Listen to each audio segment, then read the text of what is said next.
एक मिनट में क्या बोले, फिर बोलना दोबारा। नहीं, आप बजट क्या बोलिए? नहीं, सभापति जी बोलिए। नहीं सभापति महोदय, नहीं जिन्होंने गोली चलाई वो आपका राम मंदिर बना रहे हैं। सभापति महोदय, जिन्होंने गोली चलवाई वो राम मंदिर बनवा रहे हैं। अगर कुछ पता ना हो तो जाकर के पूछ लेना, पता कर लेना। आधी अधूरी जानकारी के साथ मत आया करो यहाँ पर। अमेरिका से डील नहीं, ढील हुई है कि डील पहले बनी है बजट, और बजट का हलवा यहाँ ज्यादा बटा के वहाँ। जनता भाजपा से ये भी जानना चाहती है कि 0 बड़ा के 18 क्यों झूठे ख्यालों में दिन रात करें, जो बनाते हैं हवा में बातों के महल, आओ उनसे कुछ जमीनी बात करें। ये बजट दिशाहीन है और जिस सरकार से उम्मीद न हो उसकी बजट से क्या उम्मीद होगी। इस डील के बाद हमारे किसानों का हाल क्या होगा। जैसे जैसे बीजेपी की सरकार चली और आगे बढ़ती गई, 12 साल ऐसे हैं आ गए कि अब तो चांदी तो दूर, अगर यही सरकार चलती रही तो लोहे पर पीतल चढ़ाकर भी गरीब अपनी बेटी की विदाई नहीं करा पाएगा। तो मंदिरों को तोड़ने का काम इसी सरकार में हुआ है, लेकिन सरकार को कोई नमस्कार न करे उसको नहीं डरा सकते। हमने तो कहा कि तुम लखनऊ से गए हो, लखनऊ का जो अदब है, लखनऊ का जो हमारी पहचान है, कम से कम अगर नमस्कार नहीं कर सकते तो आदाब तो कर ही देते वहां जाकर। अगर आप पिछड़ों को छोड़ देंगे, दलितों को छोड़ देंगे, आदिवासियों को छोड़ देंगे, अल्पसंख्यक भाइयों को छोड़ देंगे, तो आप कैसे विकसित भारत बनाएंगे। आपने क्या नाम रखा है, बीबी राम जी, और हमारे राम जी कहाँ बैठे हैं? कहाँ है हमारे राम जी? पीछे बैठे, जिन्हें बचपन से हम देखते आए राम जी। ये हमारी खुशकिस्मती है कि राम जी सदन में बैठे हैं, लेकिन आप राम जी का अपमान कर रहे हैं। आपको उनको यहाँ नहीं बैठा सकते, आपको यहाँ बैठाना चाहिए नंबर 2 पर। आप कृपया देखिए, वित्त मंत्री राम जी को ही नहीं जानती हैं। अखिलेश जी, अगर यही शेर बीजेपी को पढ़ना पड़ता तो वो पढ़ते कि हमको मालूम है स्वर्ग की सच्चाई, लेकिन दिल को बहलाने के का गालिब ये ख्याल की जगह सोच अच्छा है। सभापति महोदय, यही फर्क है, सबका साथ सबका विकास। सभापति महोदय, बोलने से पहले मैं जब बजट को देख रहा था और अक्सर सरकार को पिछले कई सालों से चलता हुआ मैं देख रहा हूं, मैं कहना चाहता हूं क्यों झूठे ख्यालों में दिन रात करें, जो बनाते हैं हवा में बातों के महल, आओ उनसे कुछ जमीनी बात करें। सभापति महोदय, बजट आने से पहले और बजट आने के बाद पूरा देश और पूरे देश में ये बहस चल रही थी कि अमेरिका को लेकर के डील होने जा रही है। सभापति महोदय, मुझसे पहले अभी जो भारतीय जनता पार्टी की माननीय सदस्य बोल रही थी, और भारतीय जनता पार्टी का ये पक्ष है कि हम लोगों ने दुनिया में बहुत सारे देशों से फ्री ट्रेड एग्रीमेंट कर लिया है। सभापति महोदय, मैं भारतीय जनता पार्टी की सरकार से जानना चाहूँगा, अभी कितने देश और बचे हैं जिससे आप फ्री ट्रेड एग्रीमेंट नहीं कर पाए हैं? कुछ ऐसे भी देश बचे होंगे शायद जिनसे आपकी इच्छा होगी कि हम फ्री ट्रेड एग्रीमेंट कर लें। और सभापति महोदय, का फ्री ट्रेड एग्रीमेंट हो भी जाते हैं, जो लोग कभी रुपए के बारे में बहुत चिंता करते थे, कभी कभी उम्र से, कभी कभी दूसरे लोगों के उससे जोड़ देते थे, इतने सब फ्री ट्रेड एग्रीमेंट होने के बाद और अमेरिका से डील नहीं, ढील हुई है, उसके बाद हमारा रुपया कहां पहुंचेगा। और अगर यही डील होनी थी तो 11 महीने इंतजार क्यों कराया? अगर यही डील होनी थी सभापति महोदय, तो 11 महीने किस बात का इंतजार था? हमारे कारोबारियों को या हमारे जितने भी उद्योग से जुड़े लोग हैं उनके साथ ये परेशानी क्यों? बजट पर सबसे पहला सवाल यही है कि डील पहले बनी है बजट।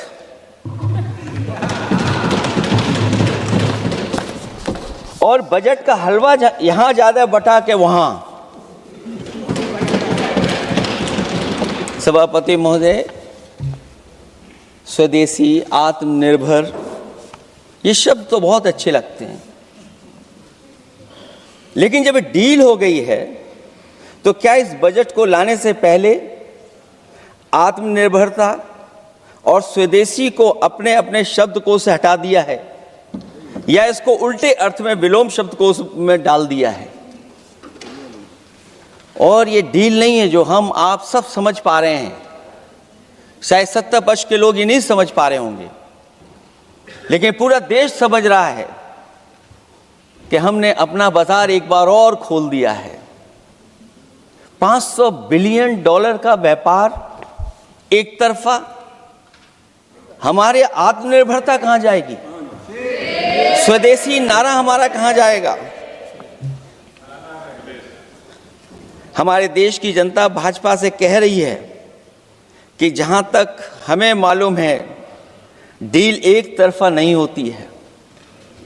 क्या ये बनी वहां पहुंची यहां जहां जैसे कोई एक पक्षी मान रहा हो? जनता भाजपा से यह भी जानना चाहती है कि 0 बड़ा के 18।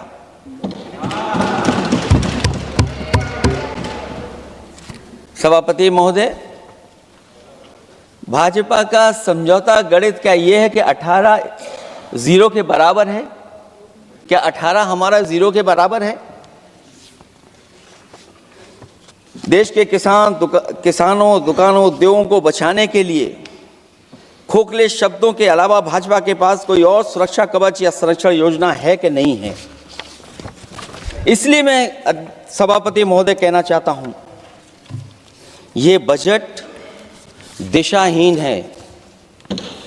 इस बजट में कोई विजन नहीं है कि 2047 तक हमारा देश विकसित भारत बन जाएगा। और हम जैसे लोगों को, समाजवादियों को तो सरकार से पहले ही उम्मीद नहीं थी, और जिस सरकार से उम्मीद ना हो उसकी बजट से क्या उम्मीद होगी? इस बजट में पीडीए के लिए कुछ भी नहीं है। कोई योजना दलित, पिछड़ा, महिला, गरीब, अल्पसंख्यक या नवयुवक के विकास के लिए नहीं लाई गई है। ऐसा लग रहा है कि सरकार ने इनके बारे में सोचना ही छोड़ दिया है। और अगर जीडीपी हमारी 7% है और नॉमिनल जीडीपी की ग्रोथ केवल 8% है, जो कि लगभग 12% होनी चाहिए थी, इसके कारण लोगों के हाथ में कम पैसा है। और कारण यह भी लगता है कि हमारा प्राइवेट इन्वेस्टमेंट नहीं आ पा रहा है। जो लोग ये कहते हैं कि हम प्रति व्यक्ति आय बढ़ा रहे हैं, जो आंकड़े हमारे पास हैं, जो जानकारी हमारे पास है, वो आंकड़ा यही कहता है कि $3000 के लगभग प्रति व्यक्ति आय हमारी है। और अगर हम दुनिया से जब इतना ही जुड़ गए हैं तो 2025 की जो रैंकिंग है, हमारा स्थान 144वां, 144th है। तो जहां हम इतना 10, 11, 12 साल से हम इतने बजट ला रहे हैं, क्या हमारे पर कैपिटा इनकम लोगों की नहीं बढ़ पाई? और सदन में, इसी सदन में कई बार ये पूछा गया कि जो लोग राशन प्राप्त कर रहे हैं, गरीबी रेखा से नीचे हैं, कम से कम उनकी पर कैपिटा इनकम क्या, ये तो बताना ही चाहिए सरकार को। और पिछड़ेपन को दूर करने के लिए कोई विजन नहीं दिखता इस बजट में। जैसे जब बजट आता है तो बजट में ढूंढते हैं हम लोग कि हमारे स्टेट के लिए क्या और खास नया आया होगा। उत्तर प्रदेश जैसा प्रदेश जहां पर डबल इंजन की सरकार को बहुत कुछ कहा जाता है कि डबल इंजन की सरकार है, हम विकास भी डबल करेंगे, लेकिन मैं देखता हूं उत्तर प्रदेश के लिए कोई खास योजना ऐसी नहीं आई है जिससे उत्तर प्रदेश के 25 करोड़ लोगों को कुछ मुख्य धारा से जोड़ा जाए। वैसे तो बड़े बड़ी योजनाएं बताई जा रही हैं कि हमारे कई फ्रेट कॉरिडोर्स बन रहे हैं, वाटरवेज बन रहे हैं, एक्सप्रेसवेज बन रहे हैं, लेकिन उत्तर प्रदेश जहाँ से प्रधानमंत्री जी आते हैं, भविष्य में जो बनेंगे एक्सप्रेसवे, लेकिन भारत सरकार के बजट से कोई भी अभी एक्सप्रेसवे वहाँ पर नहीं बना। अगर कोई बना हो, नया बन रहा हो, बड़ा बन रहा हो तो बताएं। और जो बने भी हैं वो उस मानक, उस क्वालिटी के नहीं हैं जिस क्वालिटी के आज विकसित भारत के एक्सप्रेसवे होने चाहिए। जो लोग भ्रष्टाचार पे बड़े बड़े सवाल उठाते हैं, वो कम से कम अपनी सड़कों को देखें, अपने एक्सप्रेसवेज को देखें कि उन्होंने क्या बना करके खड़ा इतने हजारों करोड़ रुपए खर्च करने के बाद। इनके सबसे पहले प्रधानमंत्री अटल बिहारी वाजपेयी जी, उनके नाम से कोई एक्सप्रेसवे बन रहा था। सभापति महोदय, हम लोगों ने अखबारों में पढ़ा, कई लोग स्टेटमेंट भी देते हैं कि हम एक्सप्रेसवे बना रहे हैं। उनके नाम से बनने के साथ साथ उनका नाम भी बदल दिया। पहले वो चंबल एक्सप्रेसवे बन रहा था, फिर अटल जी के नाम से एक्सप्रेसवे बन रहा था। लगता है वो जमीन पर नहीं उतरा है, वो केवल कागजों पे बन रहा था।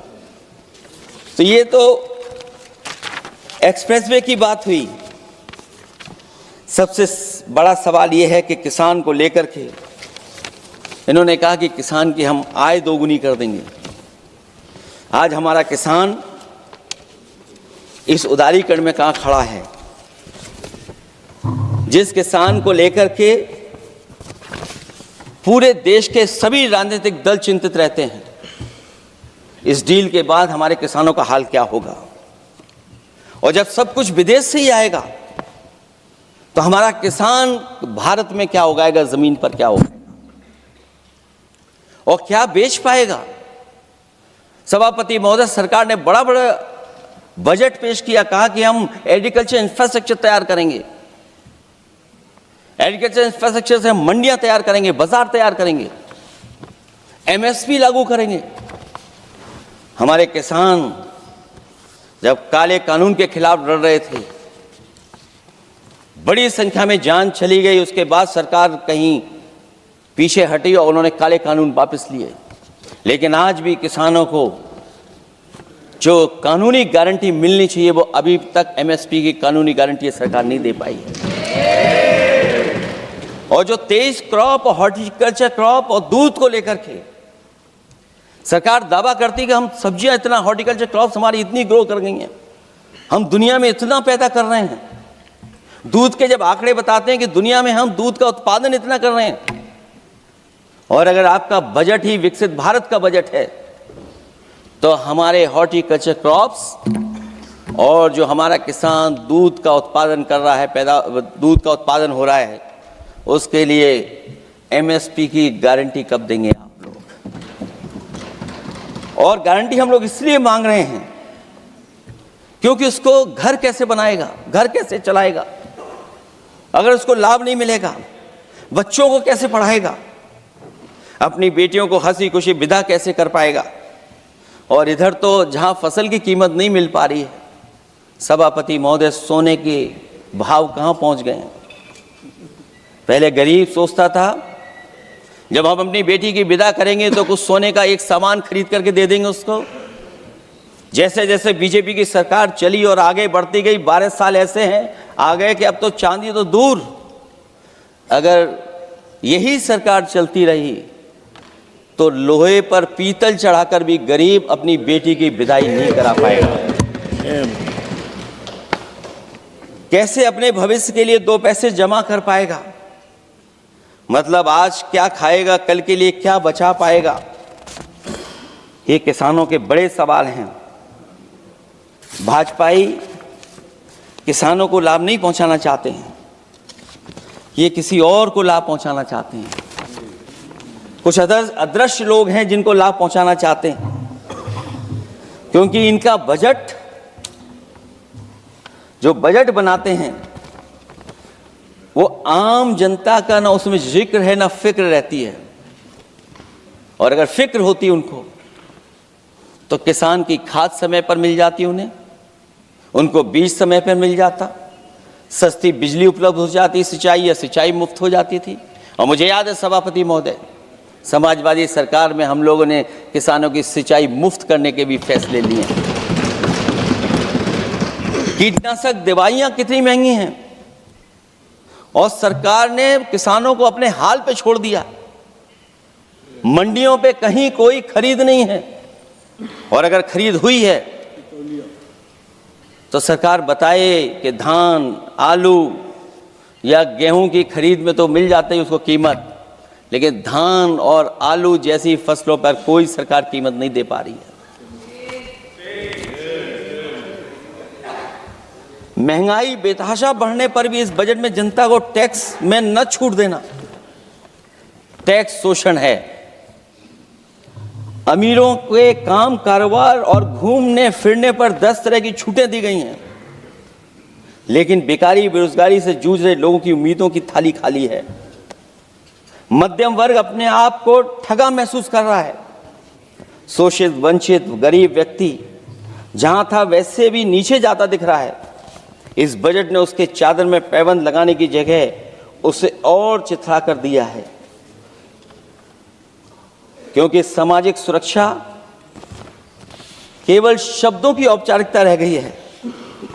किसान, मजदूर, श्रमिक, कारोबारी, छोटा दुकानदार अपने लिए मिली राहत को दूरबीन से देखकर ढूंढ रहा है, और इसीलिए भाजपा का हर बजट 1/20 का बजट मानते हैं, क्योंकि वो 5% लोगों के लिए ही होता है। अच्छे बजट की होती हैं 3 पहचान: गरीब की तरक्की, खुशहाली और मुस्कान। शायद इस बजट ने तीनों चीजों को छीनने का काम किया गरीबों से। दूसरा विषय, स्वास्थ्य को लेकर के बहुत हमारा गरीब समय समय पर परेशान रहता है। स्वास्थ्य को लेकर के जो ठोस कदम सरकार को उठाने चाहिए, वो सभापति महोदय सरकार नहीं उठाती दिख रही है, और जितना भी स्वास्थ्य सेवाएं हैं वो ठप होती चली जा रही हैं। मैं उत्तर प्रदेश की बता सकता हूं, मुझे याद है सभापति महोदय, पहला जो भारत सरकार और प्रदेश सरकार को मिलकर के पहला हॉस्पिटल, मेडिकल कॉलेज शाहजहांपुर का बना था, जिस समय भारतीय जनता पार्टी के उस समय के स्वास्थ्य मंत्री और मैंने मिलकर के उसका उद्घाटन किया था।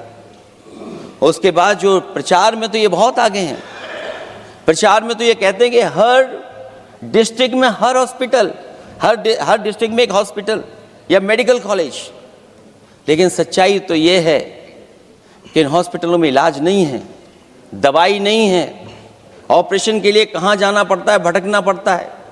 और जिस तरीके से अभी जिन लोगों ने इंश्योरेंस या LIC में किस्त दी होगी, वो जानते होंगे कि महंगाई कम नहीं हुई है, महंगाई बढ़ी है, किस्तें बढ़ गई हैं।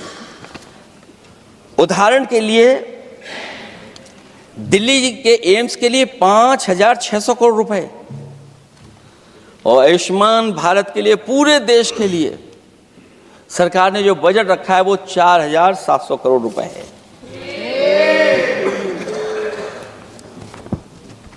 सुनते हैं पहले उपवन में हर ऋतु में बहार गाती थी, कलियों का तो कहना ही क्या, मिट्टी में खुशबू आती थी।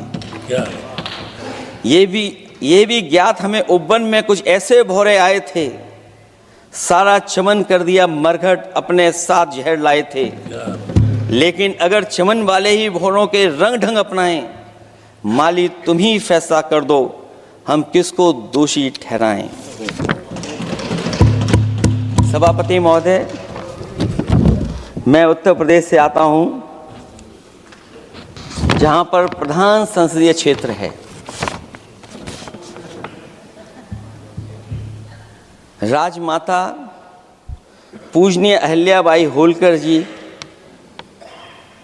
उनकी मूर्ति थी, उसको बुलडोजर से तोड़वा दिया। सभापति महोदय, कोई कल्पना कर सकता है एक मणिकर्णिका घाट जो हमारी पौराणिक पहचान रही, सदियों से हमारी विरासत की पहचान रही, सनातनी काशी की विरासत रही, वहां पे इनकी सरकार ने प्रधान संसदीय क्षेत्र में बुलडोजर चला करके हमारी पूजनीय अहिल्याबाई होलकर की मूर्ति को इन्होंने तोड़ने का काम किया। Same same same. और सभापति महोदय, केवल एक मूर्ति नहीं, वहां पर अगर हम गिनती करेंगे, एक नहीं, दो नहीं, तीन नहीं, चार नहीं, पांच नहीं, छह नहीं, सात नहीं, लगभग 100 मंदिरों को तोड़ने का काम इसी सरकार में हुआ है। सेम। केवल मंदिर नहीं तोड़े गए सभापति महोदय, एक antique bell donated by Nepal नरेश, जो घंटा बजता था सभापति महोदय, जो घंटा बजता था, नेपाल नरेश जिन्होंने गिफ्ट किया था, वो घंटा भी लापता है।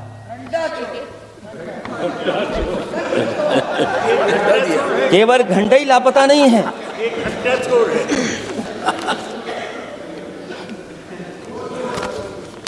सभापति महोदय, नमामि गंगा को लेकर के हमारे कानों में अभी भी वो बातें गूंजती हैं कि माँ गंगा ने मुझे बुलाया है। क्या बात है कि पिछले 11 साल से माँ गंगा ने बुलाया ही नहीं किसी को। माँ गंगा बह रही हैं, जो उसके पैरामीटर्स हैं, जिस पैरामीटर्स को हर दिन नापा जाता है, उसमें डिसॉल्व ऑक्सीजन, सीओडी, बीओडी और तमाम पैरामीटर्स, आज किस हालत में है माँ गंगा। कोई कह रहा था कि अब गंगा बहकर के दूर तक जाएंगी, लेकिन शायद वो ये नहीं जानते होंगे कभी कभी उल्टी गंगा भी बहती है। जब उल्टी बहेगी तो यूपी के आते आते आप बाहर हो जाएंगे। सभापति महोदय, नमामि गंगा, मां गंगा में जुड़ने वाली नदियां, वरना नदी को एक संरक्षण कैसे हो, ब्यूटिफिकेशन कैसे हो, रिवर फ्रंट कैसे बने, उसकी शुरुआत की थी। लेकिन सभापति महोदय, इनकी बुलडोजर सरकार ने उसका काम रोक दिया।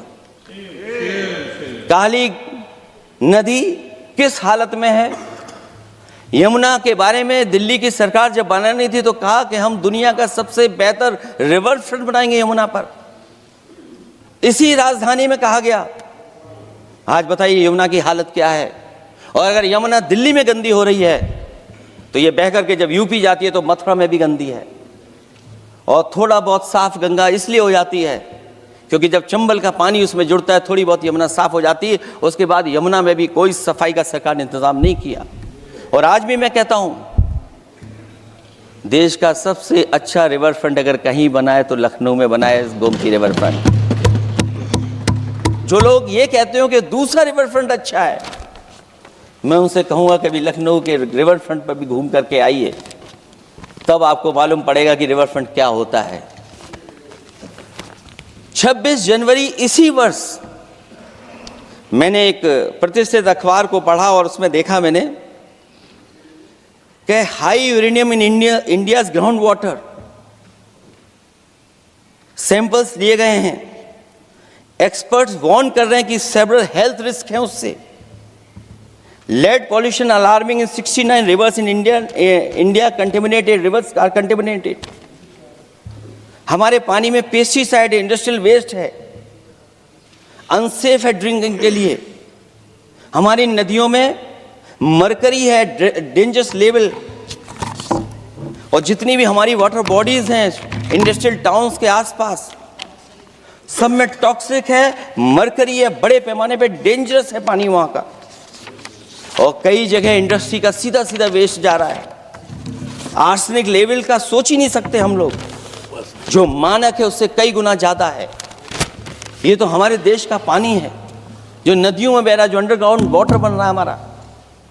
ठीक ही कहा हमारे माननीय सदस्य ने कि जो संपन्न हैं, प्रिविलेज्ड हैं, वो लोग तो पानी साफ करने की मशीन खरीद सकते हैं। हमारा गरीब क्या खरीदेगा। गरीब की हेल्थ को कितनी परेशानी और रिस्क है। यहां तक कि अंतर्राष्ट्रीय प्लेटफॉर्म पर हमारे देश को भी सुनना पड़ा एक प्रतिष्ठित चैनल पर कि आपके देश में इन्वेस्टमेंट क्यों आएगा, क्योंकि वहां आ ही नहीं सकता है, क्योंकि आपकी हवा खराब है।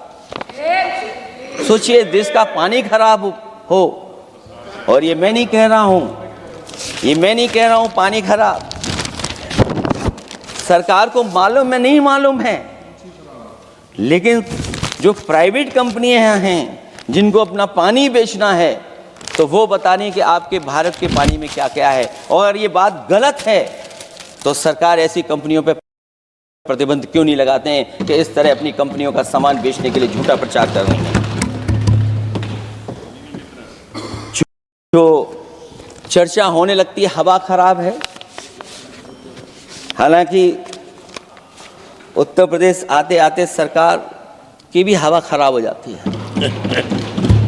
सरकार सबको डराती है, लेकिन सरकार को कोई नमस्कार न करे उसको नहीं डरा सकते आप। हमने तो कहा कि तुम लखनऊ से गए हो, लखनऊ का जो अदब है, लखनऊ का जो हमारी पहचान है, कम से कम अगर नमस्कार नहीं कर सकते तो आदाब तो कर ही देते वहां जाकर। जो लोग पिछड़े पीडीए उनके पक्षधर बनते हैं, आरक्षण को लेकर के कहते हैं कि हम आरक्षण देंगे, उनकी सरकारों में क्या अपॉइंटमेंट हो रहे हैं। मुझे याद है इससे पहले जब बहस हुई थी सदन में, वहां से बात निकली थी कि किस तरीके से अपॉइंटमेंट हो रहे हैं यूनिवर्सिटीज और कॉलेजेस में। मैं उसी पे कुछ कहना चाहता हूं। ये अपनी अपनी किस्मत है, कुछ कलियां खिलती हैं ऊपर और दूसरी मुरझा जाती हैं झुके झुके जीवन भर भूं पर। माना बदकिस्मत है, लेकिन क्या वे महक नहीं सकती हैं? अगर मिले अवसर अंगारे सी क्या दहक नहीं सकती हैं? जिस तरीके से आरक्षण पर खिलवाड़ हो रही है उसकी कोई कल्पना नहीं कर सकता था। विकसित भारत तभी विकसित भारत माना जाएगा जब हमारे पिछड़े दलित आदिवासी अल्पसंख्यक मुसलमान भाई को बराबर का हक मिलेगा। और जब तक हक नहीं मिल रहा उनको, तब तक शायद विकसित भारत का देखने का सपना आधा अधूरा है। अभी अभी सुप्रीम कोर्ट ने कहा है माइग्रेशन को लेकर के, सुप्रीम कोर्ट ने 16 जनवरी को एक फैसला पलट दिया। हाई कोर्ट के फैसले को पलटते हुए फैसला सुनाया कि यदि आरक्षित वर्ग का कोई उम्मीदवार बिना किसी छूट का लाभ लिए अगर अनारक्षित वर्ग से ज्यादा नंबर प्राप्त करे तो उसे अनारक्षित वर्ग में सेलेक्ट किया जाएगा। क्या सुप्रीम कोर्ट भी कह रहा है? हमारे सरकार की भी नियत है कि सबको आरक्षण मिलना चाहिए जिनका हक हो। हमारे प्रधानमंत्री जी भी कहते हैं हम पिछड़े हैं। हमारे दूसरे नंबर के नेता, क्योंकि उन्हें सनातनी बनना था, अपना धर्म बदल के दूसरा धर्म लिख लिया उन्होंने। तो कम से कम पिछड़ों का तो ख्याल करिए आप। जब पिछड़ों का ख्याल करोगे तभी आपका देश विकसित बनेगा, भारत विकसित बनेगा। अगर आप पिछड़ों को छोड़ देंगे, दलितों को छोड़ देंगे, आदिवासियों को छोड़ देंगे, अल्पसंख्यक भाइयों को छोड़ देंगे, तो आप कैसे विकसित भारत बनाएंगे? एक आर्थिक बराबरी है, दूसरी सामाजिक बराबरी है। और मुझे लगता है बजट से ना आर्थिक गैर बराबरी दूर हो रही है, ना सामाजिक गैर बराबरी दूर हो रही है। और इनकी सरकार में कितना भेदभाव है। सभापति महोदय, केवल चुनाव जीतने के लिए सोचिए, एक 72 साल के बुजुर्ग पर मोईद खान साहब, आप जानते होंगे आपके क्षेत्र में, मदरसा टाउन एरिया, सभापति महोदय, बीजेपी का लक्ष्य केवल है चुनाव जीतना। इन आंकड़ों से क्या मतलब? और आंकड़ों के अगर ये ठीक आंकड़े होते सभापति महोदय, तो इन्होंने कहा था कि बुलेट ट्रेन हम 1 लाख करोड़ की बनाएंगे। आज बुलेट ट्रेन 2 लाख करोड़ की कैसे हो गई? सभापति महोदय कहा कि हम 1 लाख करोड़ में बनाएंगे बुलेट ट्रेन। और बुलेट ट्रेन केवल संपन्न स्टेटों में क्यों? हमारे बंगाल, बिहार और यूपी में क्यों नहीं? और अगर आप हाई स्पीड बुलेट ट्रेन लाना चाहते हैं तो 1 लाख करोड़ का बजट दिया था, 2 लाख करोड़ बजट हो गया। यूपी में जब बनेगा तो पता नहीं कब बनेगा, कौन जानता है कब बनेगा। चुनाव जीतने के लिए इनकी सरकार के लोगों ने झूठा फंसाया, ये सब जुमला है, जुमला। झूठा फंसाया। और इसलिए फंसाया कि वो मुस्लिम है, इसलिए फंसाया। 72 वर्ष के बुजुर्ग को 19 महीने जेल में रखा गया। समाजवादी पार्टी को बदनाम किया गया, को बदनाम किया। और केवल इसलिए कि चुनाव जीत जाए आप, अयोध्या का चुनाव जीत जाए, क्योंकि अयोध्या का चुनाव हारे थे आप लोग। मैं अयोध्या की महान जनता का धन्यवाद देता हूं कि उन्होंने कम्युनल पॉलिटिक्स का समापन किया है। वो विकास के रास्ते पे जाना चाहते हो। मैंने पहले भी कहा, फिर कहता हूं, आपका विकास अयोध्या का तो मैं जानता हूं कैसा है, क्योंकि लोगों ने काशी को क्यूटिव बनते नहीं देख पाए। अगर हम सब सदस्य हैं और हमारे प्रधान सांसद के संसदीय क्षेत्र को अगर हम क्यूटिव न बना पाए, आप विरासत मिटा रहे हैं। वहां पर कई सौ पुरानी दाल मंडी, जिसमें केवल वोट नहीं मिलता, इसलिए दाल मंडी को आप डिमोलिश कर देंगे आप। अल्पसंख्यक बनारस, और इसको अयोध्या को जीतने के लिए 72 वर्ष के एक व्यक्ति को झूठा केस लगाया, झूठा फंसाया, जेल भेज दिया। और न केवल उसको जेल भेजा, बल्कि उसकी दुकानें और उसकी बेकरी पर भी बुलडोजर चला दिया आपने। क्या डेमोक्रेसी में हमारे बुलडोजर का कोई स्थान है क्या? हाई कोर्ट कहता है कि आप फैसला सुना सकते हैं क्या? कोर्ट कहता है कि आप कौन हो गए फैसला सुनाने वाले लोग? और फिर आप लोग कहते हैं कि हर घर जल और नल। सभापति महोदय, इन्हीं के विधायक ने मंत्री जी को घेर लिया, इन्हीं के विधायक ने मंत्री जी का अपहरण कर लिया, और ये कहते हैं कि हम तो, हमारे कोई अराजकता नहीं है। ये कहते हैं इन्वेस्टमेंट लाएंगे, हम एमओयू साइन करेंगे। सभापति महोदय, देश के प्रधानमंत्री, देश के सबसे बड़े उद्योगपति उत्तर प्रदेश पहुंचे थे, एमओयू साइन किए गए, लाखों करोड़ के एमओयू साइन हुए। और एमओयू साइन होने के बाद जमीन पर कितना उतरा ये बताए सरकार। एमओयू के बाद सरकार बताए कितना जमीन पर उतरा है। इन्होंने जब कश्मीर का 370 हटा रहे थे सभापति महोदय, हाँ ना, बजट ही है ये एमओयू में, क्योंकि इंसेंटिव अगर नहीं देंगे तो कौन आपका इन्वेस्टमेंट लाएगा? ये राज्य का विषय नहीं है सभापति, राज्य से प्रधानमंत्री आते हैं। और आपने ये कहा कि प्रधानमंत्री के क्षेत्र में, हमने देश में कहा कि हमने 1000 किलोमीटर मेट्रो बिछाई है। आपने देश के प्रधानमंत्री के क्षेत्र में क्यों नहीं मेट्रो बिछाई? क्यों नहीं बिछाई आपने? आपने देश के प्रधानमंत्री के क्षेत्र को एक्सप्रेस वे से क्यों नहीं जोड़ा आपने? क्योंकि आपके पास बजट नहीं है। अटल बिहारी वाजपेयी जी के आपने नाम से एक्सप्रेस वे क्यों नहीं बनाया, बताइए आप? ये बजट नहीं है आपके पास।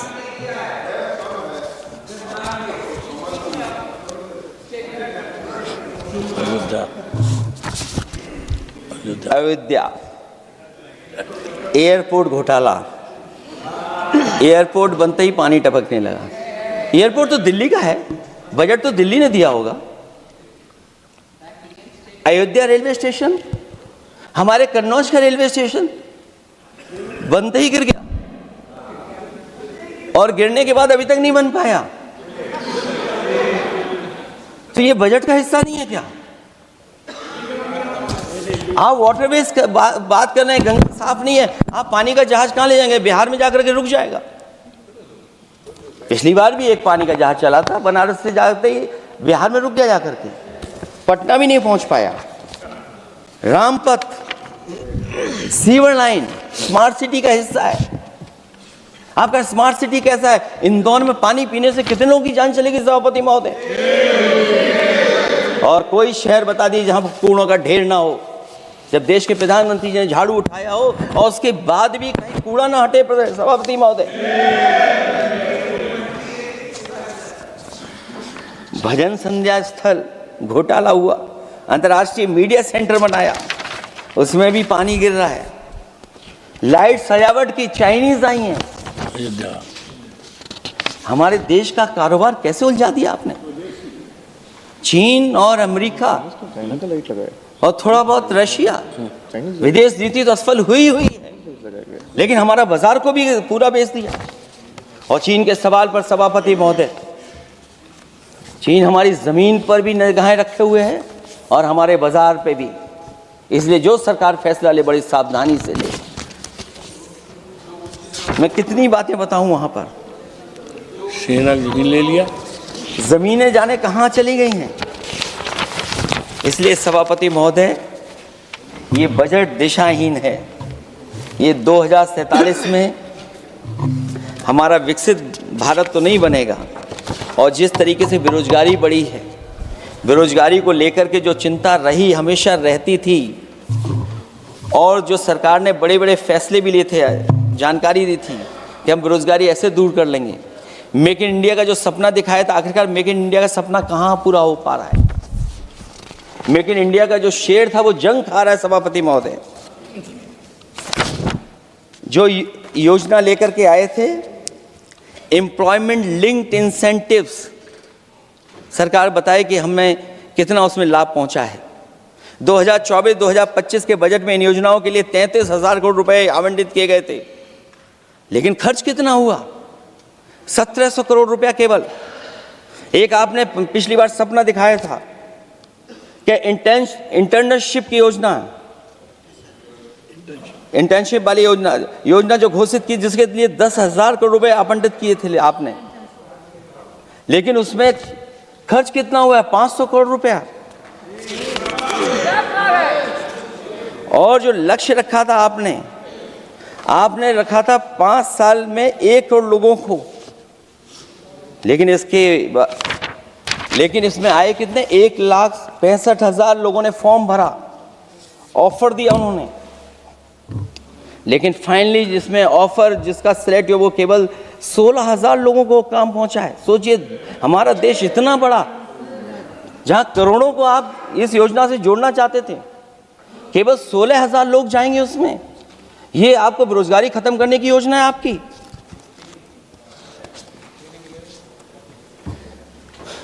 माननीय वित्त मंत्री जी के सदन के सामने स्थिति स्पष्ट करनी चाहिए कि मनरेगा एक महत्वपूर्ण योजना थी, जिसमें गरीबों को ग्राम स्तर पर रोजगार मिलता था, राइट टू वर्क के अनुसार थी। इस योजना को समाप्त करते हुए आपने क्या नाम रखा है? बीबी राम जी। और हमारे राम जी कहाँ बैठे हैं? कहाँ है हमारे राम जी? पीछे बैठे, जिन्हें बचपन से हम देखते आए राम जी। ये हमारी खुशकिस्मती है कि राम जी सदन में बैठे हैं, लेकिन आप राम जी का अपमान कर रहे हैं। आपको उनको यहाँ नहीं बैठा सकते, आपको यहाँ बैठाना चाहिए नंबर 2 पर।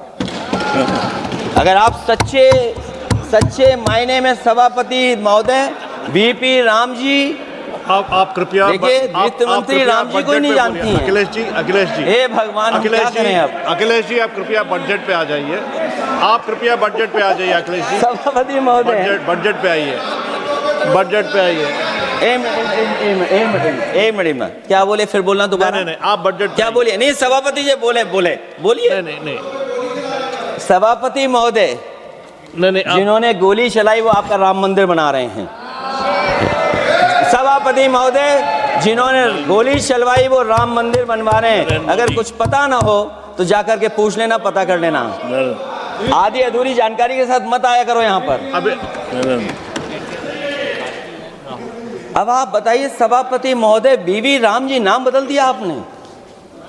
यूपी जैसा बड़ा स्टेट, उसको क्या मिलेगा अब, जहां पर 1,000 ग्राम सभाएं अर्बन हो गई हैं।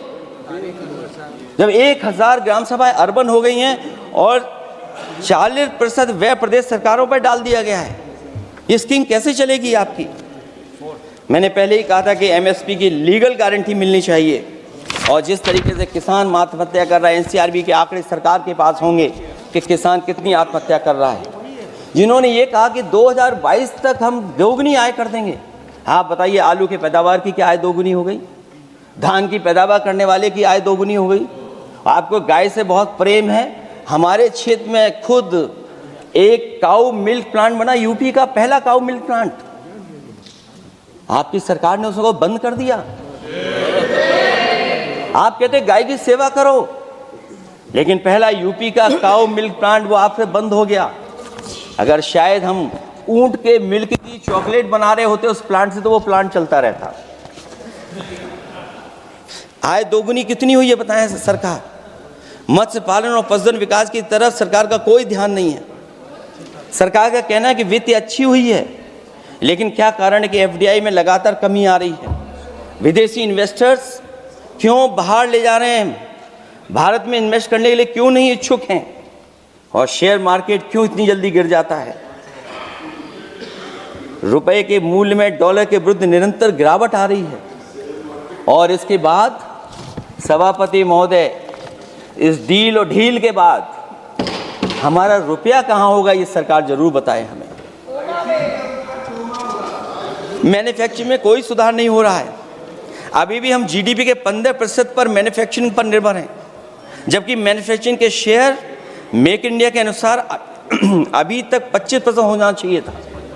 इससे स्पष्ट लगता है कि मेक इन इंडिया, आत्मनिर्भर भारत और पीएलआई योजना सफल नहीं हो पाई हैं, और उसी का परिणाम है कि आज हमारे नौजवानों को रोजगार और नौकरी नहीं मिल पा रही है। सरकार उद्योगपतियों के साथ खड़ी है। सरकार द्वारा लेबर कोड्स लाए गए हैं, जिन लेबर रिफॉर्म्स के रूप में दर्शाया जा रहा है वो लेबर कोड एम्प्लॉयर के हित में है, लेबर के पक्ष में नहीं है और मजदूरों के नहीं है। अब अधिकांश उद्योगों द्वारा लेबर को कोई भी नौकरी से निकाला जा सकता है। इतना तानाशाही होगी कि जब चाहेंगे तब निकाल देंगे। उनके 8 घंटे से अधिक काम कराया जा सकता है। परमानेंट एम्प्लॉयमेंट की बजाय कॉन्ट्रैक्चुअल एम्प्लॉयमेंट की व्यवस्था की है सरकार ने। सोचिए, यही सरकार है कि सबका साथ सबका विकास। एयर पॉल्यूशन को लेकर के मैं पहले ही कह चुका हूँ, और शहरी विकास तो इनका मैंने क्यूटो को मैं देखा है, इसलिए उस क्यूटो के बारे में मैं ज़्यादा नहीं कहना चाहता हूँ। अंत में मैं इतना ही कहूँगा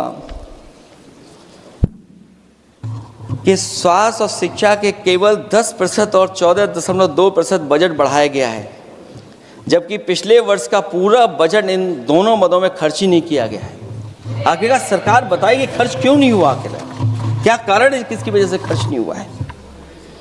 जल जीवन मिशन में 50,000 करोड़ रुपए खर्च नहीं हो पाए हैं, और प्रधानमंत्री आवास योजना में 40,000 करोड़ रुपए। और हमारे देश के प्रधानमंत्री ने गांव गोद लिया था, वो लगता है उस गांव को अनाथ छोड़ दिया है प्रधानमंत्री जी ने। वो गांव ही अनाथ छोड़ दिया है। आरबीआई के डेटा के अनुसार इनकम में जो नीचे 80% हैं, उनकी इनकम का शेयर 36% से घट करके 32% हो गया है, और हर वर्ष में रियल वेजेस 2% कम हो रही हैं। आखिरकार इसका कारण क्या है? मुझे उम्मीद है सरकार बताएगी कि इसका कारण क्या है कि जिसकी वजह से लगातार गिरावट होती जा रही है। मैं रैंकिंग में नहीं जाना चाहता हूं कि हमारी रैंकिंग कहां है, गैर बराबरी की रैंकिंग में हम कहां पहुंच गए हैं, हम कितना नीचे पहुंच गए हैं। जो तरह तरह की रैंकिंग समय समय पर आती हैं, उन रैंकिंग के बारे में सरकार को ज़रूर पता होगा कि हम एजुकेशन इंडेक्स में कहाँ हैं दुनिया में, हम हेल्थ इंडेक्स में कहाँ हैं दुनिया में, और जो एयर क्वालिटी के इंडेक्स है उसमें हम दुनिया में कहाँ हैं। इसलिए सभापति महोदय, मैं अंत में इतना ही कहना चाहता हूँ कि ये बजट दिशाहीन है। 2047 तक विकसित भारत तो नहीं बनेगा, लेकिन हमारे गरीबों के साथ बहुत अन्याय होगा। जिस तरह एआई पे बात की गई है, एआई अगर अच्छाई और भलाई के लिए हो तो अच्छी बात है, लेकिन पता नहीं भारतीय जनता पार्टी पे कितना रिसोर्सेज हैं कि एआई और जितना भी हमारा वो है जो बजट है, वो सबसे ज़्यादा खर्च वो करते हैं दूसरों को बदनाम करने के लिए। इसलिए इन्हीं शब्दों के साथ मैं सभापति महोदय का धन्यवाद देता हूँ। मैं उम्मीद करता हूँ कि सरकार इस बजट को गरीबों की तरफ मोड़ेगी, पीडीए के लोगों की तरफ मोड़ेगी, जिससे वो भी मुख्य धारा में खड़े हो सकें। बहुत बहुत धन्यवाद।